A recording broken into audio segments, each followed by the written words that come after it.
ఇక ఏపీలో నామినేషన్ల జోరు పెరిగింది. నేతలంతా ముహూర్తాలు చూసుకొని మరీ నామినేషన్లు దాఖలు చేస్తున్నారు. ఈ నెల 25 వరకే నామినేషన్ దాఖలు గడువు ఉండడంతో నేతలంతా నామినేషన్లు వేస్తున్నారు. కొంతమంది హంగు ఆర్భాటాలతో నామినేషన్లు దాఖలు చేస్తూ ఉండగా మరికొందరు నిరాడంబరంగా నామినేషన్లు సమర్పిస్తున్నారు.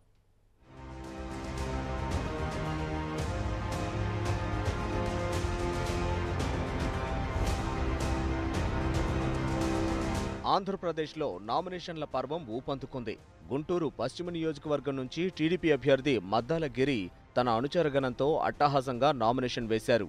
వెంకటేశ్వరస్వామి ఆలయంలో పూజలు నిర్వహించి అక్కడి నుంచి భారీ ర్యాలీగా వెళ్లి నామినేషన్ దాఖలు చేశారు. తెనాలి నియోజకవర్గానికి వైసీపీ తరపున బొత్తుని శివకుమార్ నామినేషన్ వేశారు. కన్యకా పరమేశ్వరి ఆలయంలో ప్రత్యేక పూజలు నిర్వహించి ర్యాలీగా వెళ్లి తహసీల్దార్ కార్యాలయంలో నామినేషన్ వేశారు. చిలకలూరిపేట టీడీపీ అభ్యర్థిగా మంత్రి ప్రత్తిపాటి పుల్లారావు తన నామినేషన్ దాఖలు చేశారు. తన నివాసం నుంచి ర్యాలీగా బయలుదేరి వెళ్లి శివాలయంలో ప్రత్యేక పూజలు నిర్వహించారు. అనంతరం తహసీల్దార్ కార్యాలయంలో ఎన్నికల రిటర్నింగ్ అధికారికి నామినేషన్ పత్రాలు సమర్పించారు.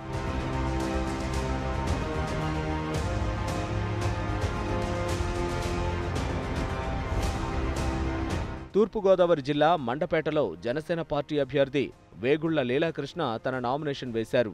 రిటర్నింగ్ అధికారికి 2 సెట్ల నామినేషన్ పత్రాలు దాఖలు చేశారు. తనను గెలిపిస్తే నియోజకవర్గాన్ని పట్టిపీడుస్తున్న సమస్యలను రూపుమాపుతానని హామీనిచ్చారు.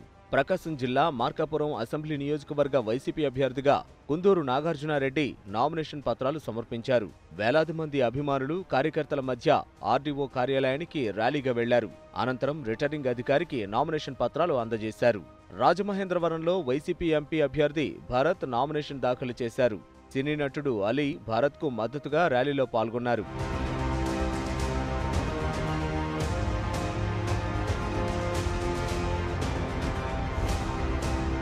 కృష్ణా జిల్లా మచిలీపట్నం టీడీపీ అభ్యర్థిగా మంత్రి కొల్లు రవీంద్ర నామినేషన్ వేశారు. నామినేషన్ సందర్భంగా భారీ బైక్ ర్యాలీని నిర్వహించారు. ఈ ర్యాలీని ఎంపీ కొనకళ్ల నారాయణ ప్రారంభించారు. భారీగా వచ్చిన ప్రజలతో రోడ్లన్నీ కిక్కిరిసిపోయాయి. విజయవాడ సెంట్రల్ నియోజకవర్గ వైసీపీ అభ్యర్థి మల్లాది విష్ణు నామినేషన్ దాఖలు చేశారు. గాంధీనగర్లోని మీసాల రాజేశ్వరరావు వంతెన నుంచి హోటల్ ఐలాపురం, ఏలూరు రోడ్డు మీదుగా వేలాది మంది కార్యకర్తలతో మున్సిపల్ కార్యాలయానికి చేరుకున్నారు. ఆ తర్వాత రిటర్నింగ్ అధికారికి తన నామినేషన్ పత్రాలు సమర్పించారు. కడప జిల్లా ప్రొద్దుటూరు వైసీపీ అభ్యర్థి రాచమల్లు శివప్రసాద్ రెడ్డి నామినేషన్ వేశారు. ఆయన సతీమణి రమాదేవితో కలిసి నామినేషన్ దాఖలు చేశారు.